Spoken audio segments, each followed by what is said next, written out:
A'udhu billahi minash shaitanir rajim. Bismillahirrahmanirrahim. Nekoliko rečenica vezano za vrijednosti učenja Kur'ana. U osnovi čitav Kur'an se uči kao lijek. Od početka do kraja, bez izuzetka neke sure ili ajet. Kur'an je Allahov savršeni govor koji je čist od bilo kakvih grešaka, nedostataka i mahana. On sav u cijelosti djeluje na šejtane i njihovo ezijećenje ljudi. On im oduzima snagu i uništava njihove spletke. Kaže uzvišeni Allah u nekoliko ajeta da je Kur'an u cijelosti sa svim ajetima lijek. Mi objavljujemo u Kur'anu ono što je lijek i milost vjernicima, a nevjernicima on samo povećava propast. O ljudi, već vam je stigla pouka od gospodara vašeg i lijek za vaša srca i uputstvo i milost vjernicima. Reci, on je vjernicima uputstvo i lijek. Učenjaci imaju podijeljeno mišljenje oko značenja i tumačenja riječi uzvišenog da je Kur'an lijek. Po jednoj skupini uleme se to odnosi samo na bolesti srca, psihe i duha, poput šubhi, kufra, nifaka i dalaleta, naravno i bolesti sihra, džinskog opsjedanja, uroka i zavisti, a što je potvrđeno u šerijatskim tekstovima. A po drugima se odnosi na sve vrste tjelesne bolesti. Sa druge strane, ajeti tergiba, to jest u kojima se podstiče na iman, dobra djela i slično, i u kojima se obećavaju dženecke bašće pokornim, sa kojima se omekšava srce i ljudi i džina, ti ajeti više utiču od drugih ajeta. Također, ajeti terhiba, to jest ajeti u kojima se prijeti džehennemom, neposlušnima i oholima, više utiču na ljude i džine od drugih ajeta. A to znači da učenje ovih ajeta više djeluje na ljude i džine od drugih, pa tako i prilikom učenja rukije. Poslanik alejhi selam je kazao: učite suru Bekare jer je njeno učenje bereket, a njeno zapostavljanje teška tuga. Nju ne mogu učiti sihirbazi. Nemojte praviti od svojih kuća mezarja, zaista šejtan bježi iz kuće u kojoj se uči sura Bekara. Dalje poslanik alejhi selam kaže: ko u noći prouči 2 zadnja ajeta sure El Bekare, ona su mu dovoljna. Ispravno značenje je da su mu dovoljna od zla svega što ga ezijeti. Zaista je Allah napisao knjigu 2000 godina prije nego je stvorio nebesa i zemlju, kaže poslanik alejhi selam, i iz nje je objavio 2 ajeta sa kojima je zapečatio suru El Bekare. Neće se proučiti u nekoj kući 3 noći, a da joj se približi šejtan. Svake noći kada bi htio leći u postelju, poslanik sallallahu alejhi ve sellem bi sakupio svoje šake, puhnuo u njih i proučio Kul huvallah, Felek i Nas, a zatim bi potrao šakama koliko je mogao od svoga tijela, od glave, lica pa nadalje. Tako bi uradio 3 puta. Poslanik alejhi selam tražio je zaštitu kod Allaha dželešanuhu od džina i ljudskog oka, od uroka, sve dok nisu objavljene sure Felek i Nas, a kada su one objavljene, učio je ove sure. Poslanik alejhi selam nije spavao sve dok ne prouči suru Es-Seđde i El-Mulk. Ovdje treba naglasiti da su sure i ajeti za koje je poimenično i direktno došlo u vjerodostojnim hadisima da su učeni kao rukja samo sura El Fatiha i sura Ihlas, Felek i Nas i sura Kjafiru. Dok su sve ostale sure i ajeti, sura Bekare, ajetu Kursi i 2 zadnja ajeta iz Bekare, došli u kontekstu onoga što štiti onoga koji ih uči od šejtana, a time ujedno i od džina, sihra, uroka i svih drugih vrsta zala i belaja.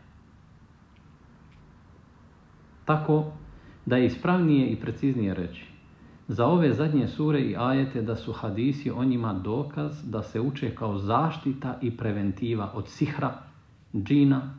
uroka i slično, a ne da su direktno dokaz o preporučenosti da se uče kao rukja. I vratimo se na ajet kojeg smo na početku spomenuli. Mi objavljujemo u Kur'anu ono što je lijek i milost vjernicima, a nevjernicima on samo propast povećava.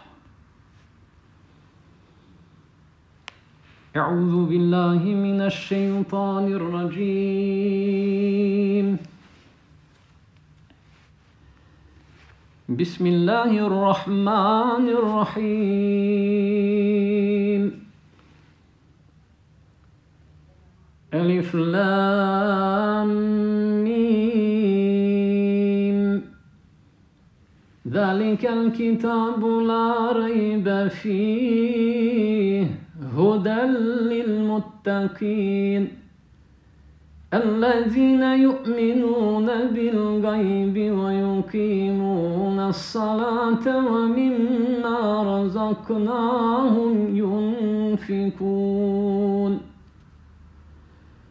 والذين يؤمنون بما أنزل إليك وما أنزل من قبلك وبالآخرة هم يوقنون أولئك على هدى من ربهم وأولئك هم المفلحون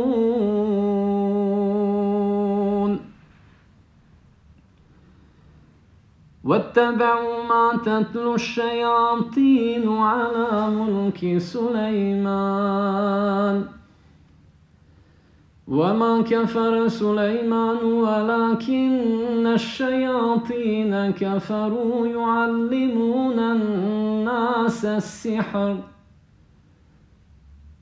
يعلمون الناس السحر وما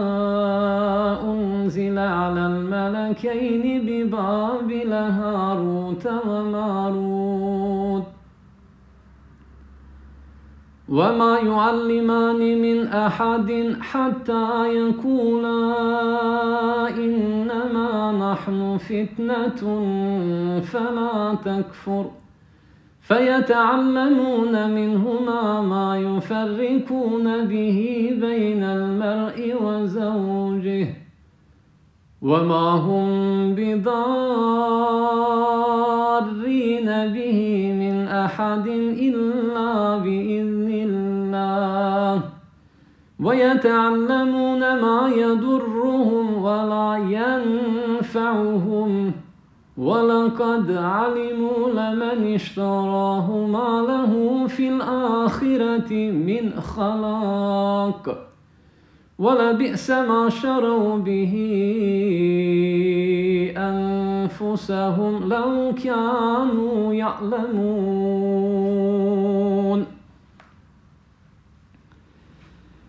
ود كثير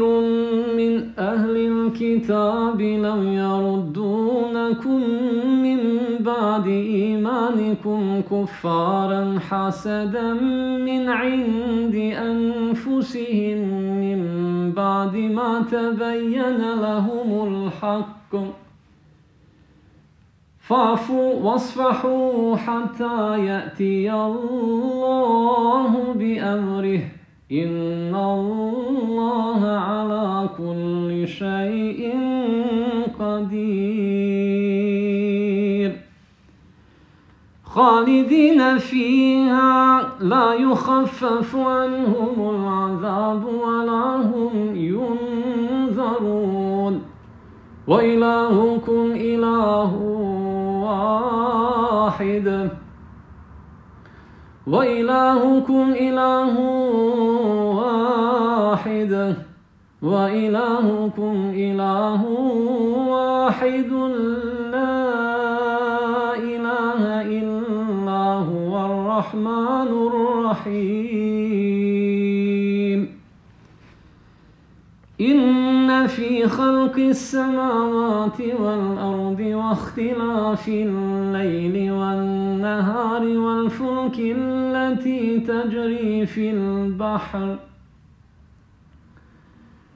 والفلك التي تجري في البحر بما ينفع الناس وما أنزل الله من السماء من ماء فأحيا به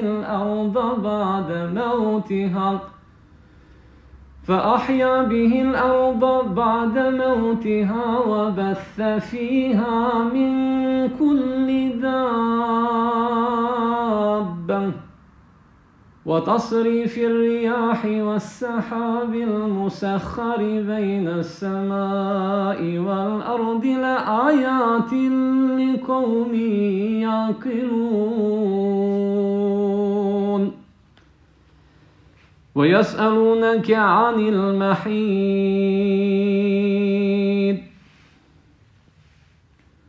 قل هو أذى فاعتزلوا النساء في المحيض ولا تقربوهن حتى يطهرن فإذا تطهرن فأتوهن من حيث أمركم الله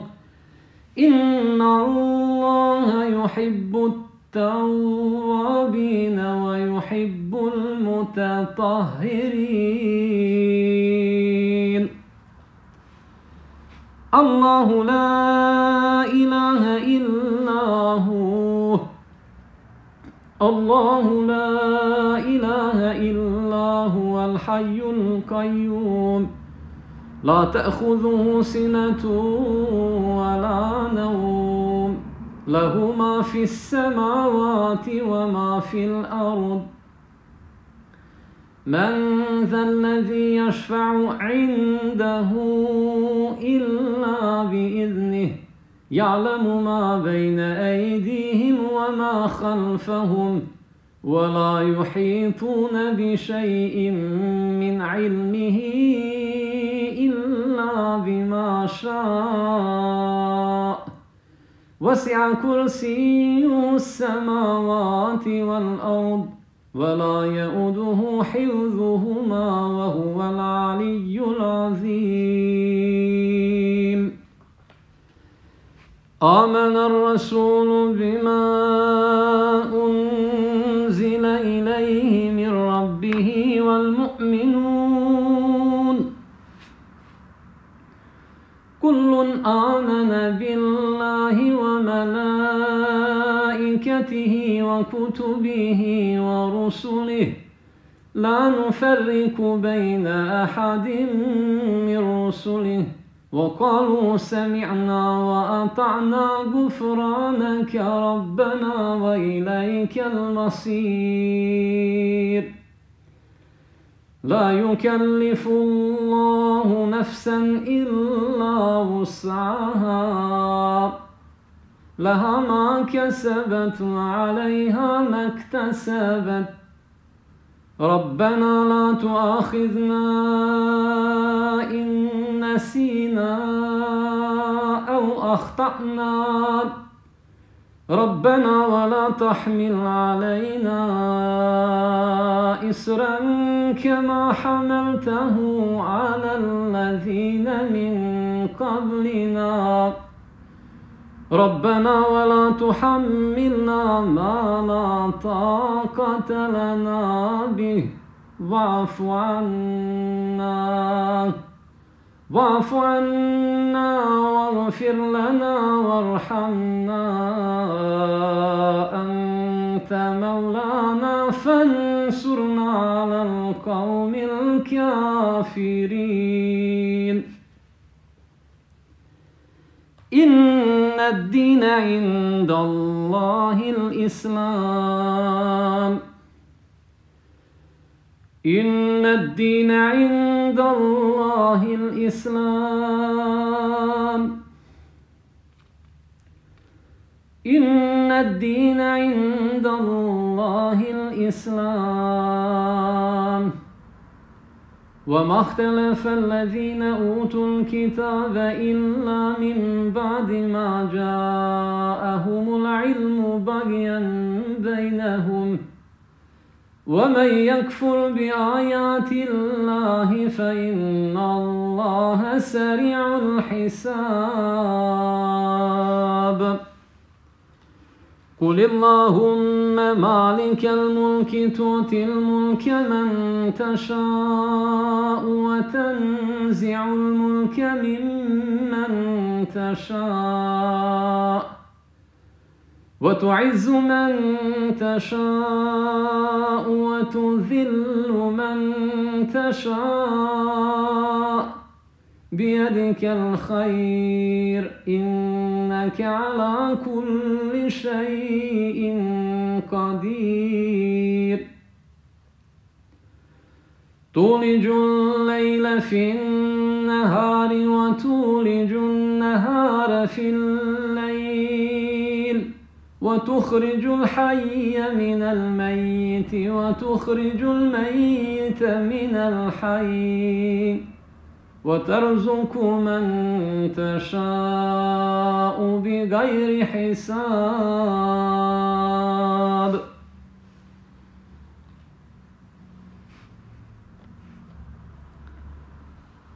وإن من أهل الكتاب لمن يؤمن بالله وما أنزل إليكم وما أنزل إليهم خاشعين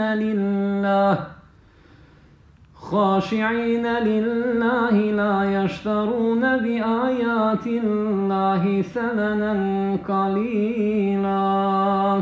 أولئك لهم أجرهم عند ربهم إن الله سريع الحساب. يا أيها الذين آمنوا اصبروا وصابروا ورابطوا واتقوا الله لعلكم تفلحون. إن ربكم الله الذي خلق السماوات والأرض في 6 أيام ثم استوى على العرش يغشي الليل النهار يطلبه حثيثا والشمس والقمر والنجوم مسخرات بأمره ألا له الخلق والأمر تبارك الله رب العالمين.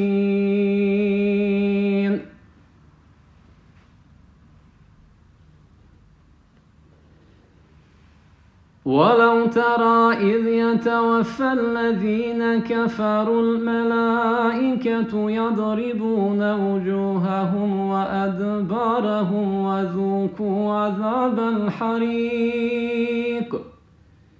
ذلك بما قدمت أيديكم وأن الله ليس بظلام للعبيد.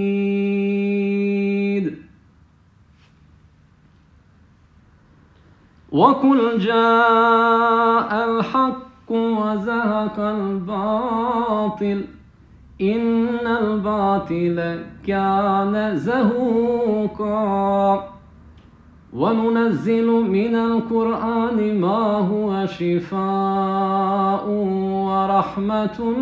للمؤمنين ولا يزيد الظالمين إلا خسارا.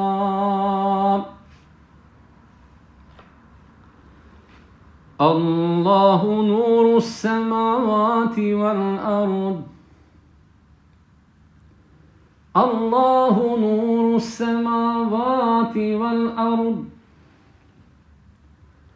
الله نور السماوات والأرض مثل نوره كمشكاة فيها مصباح المصباح في زجاجة الزجاجة كأنها كوكب دري يوقد من شجرة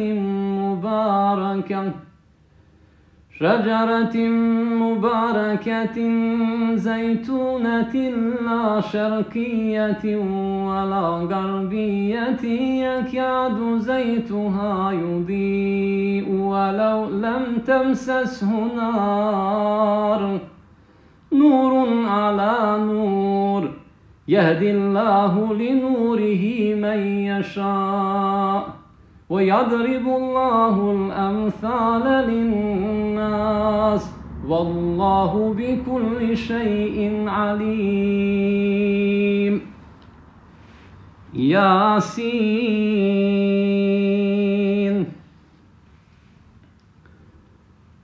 والقرآن الحكيم إنك لمن المرسلين على صراط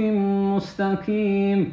تنزيل العزيز الرحيم لتنذر قوما ما أنذر آباؤهم فهم غافلون لقد حق القول على أكثرهم فهم لا يؤمنون إنا جعلنا في أعناقهم أغلالا فهي إلى الأذقان فهم مقمحون وجعلنا من بين أيديهم سدا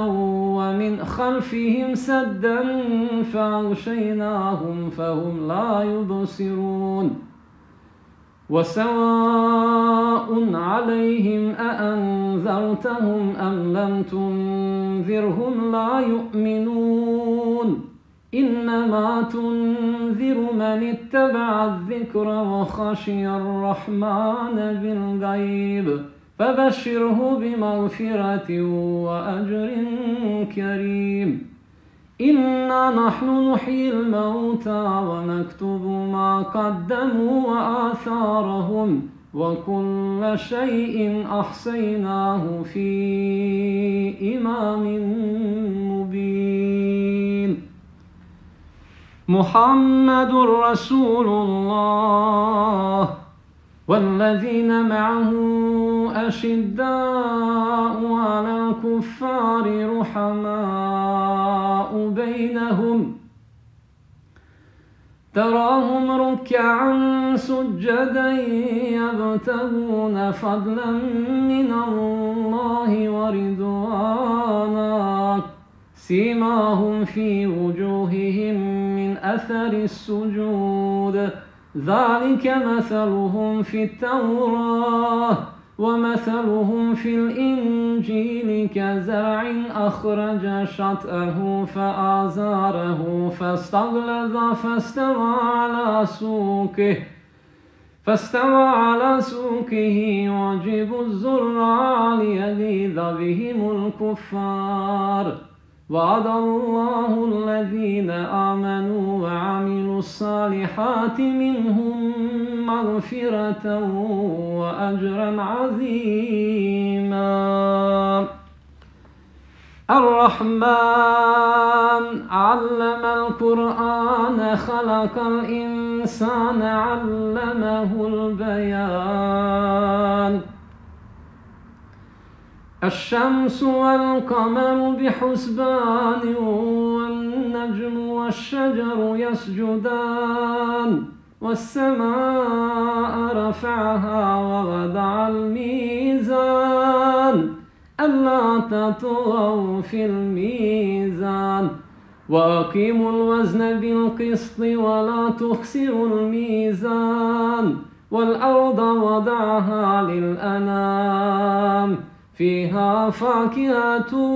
والنخل ذات الأكمام والحب ذو العصف والريحان فبأي آلاء ربكما تكذبان خلق الإنسان من صلصال كالفخار وخلق الجن من مارج من نار فبأي آلاء ربكما تكذبان لو أنزلنا هذا القرآن على جبل لرأيته خاشعا متصدعا من خشية الله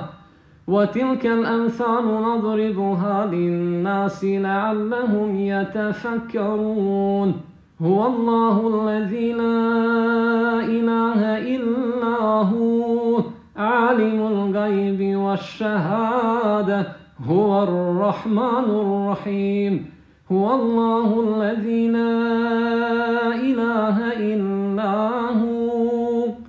الملك القدوس السلام المؤمن المهيمن العزيز الجبار المتكبر سبحان الله عما يشركون هو الله الخالق البارئ المصور له الأسماء الحسنى يسبح له ما في السماوات والأرض وهو العزيز الحكيم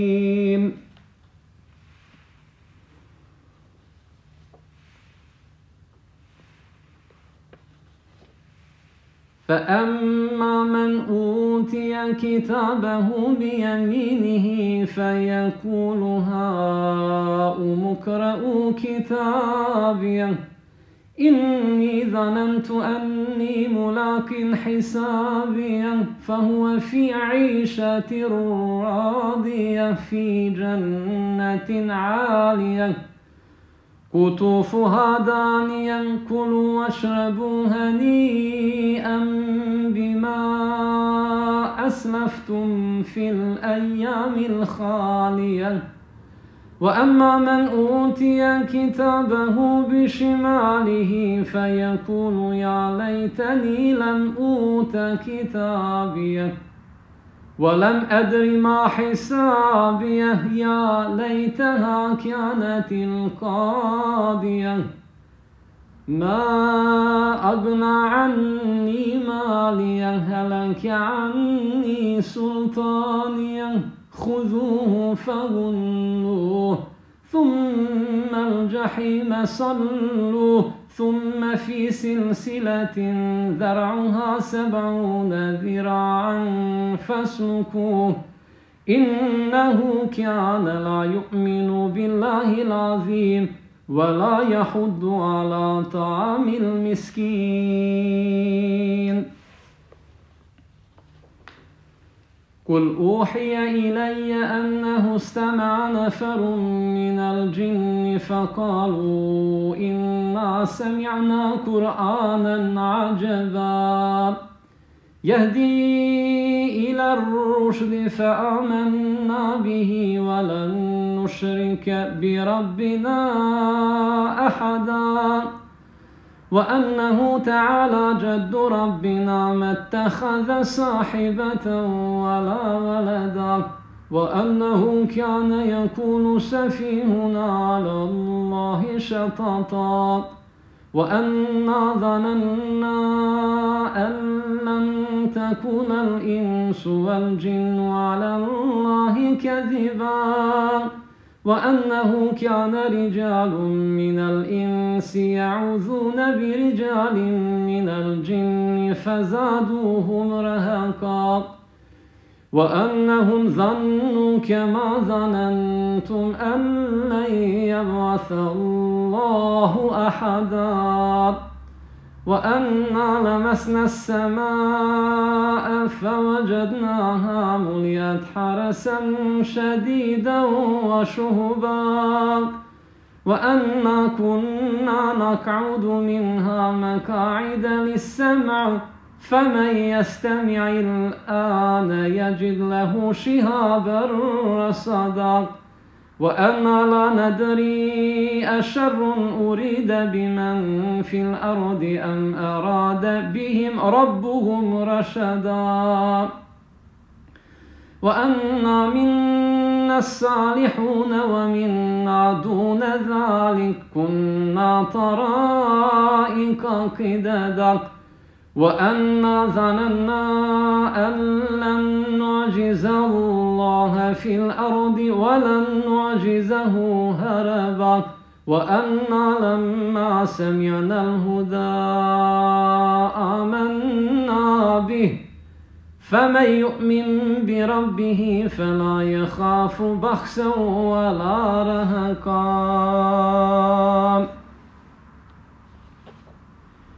والسماء والطارق وما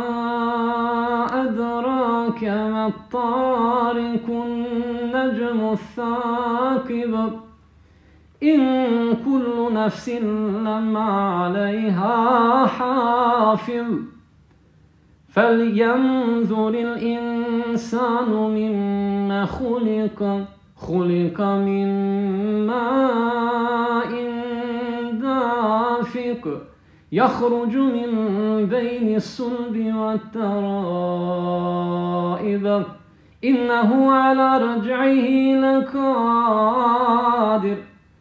يوم تبلى السرائر فما له من قوة ولا ناصر والسماء ذات الرجع والأرض ذات الصدع إنه لقول فصل وما هو بالهزل إنهم يكيدون كيدا وأكيد كيدا فمهل الكافرين أمهلهم رويدا قل يا أيها الكافرون قل يا أيها الكافرون لا أعبد ما تعبدون ولا أنتم عابدون ما أعبد ولا أنا عابد ما عبدتم ولا أنتم عابدون ما أعبد لكم دينكم ولي دين قل هو الله أحد الله الصمد لم يلد ولم يولد ولم يكن له كفوا أحد قل أعوذ برب الفلق من شر ما خلق ومن شر غاسق إذا وقب ومن شر النفاثات في العقد ومن شر حاسد إذا حسد قل أعوذ برب الناس ملك الناس إله الناس من شر الوسواس الخناس الذي يوسوس في صدور الناس من الجنة والناس الحمد لله رب العالمين الرحمن الرحيم مالك يوم الدين إياك نعبد وإياك نستعين اهدنا الصراط المستقيم صراط الذين أنعمت عليهم غير المغضوب عليهم ولا الضالين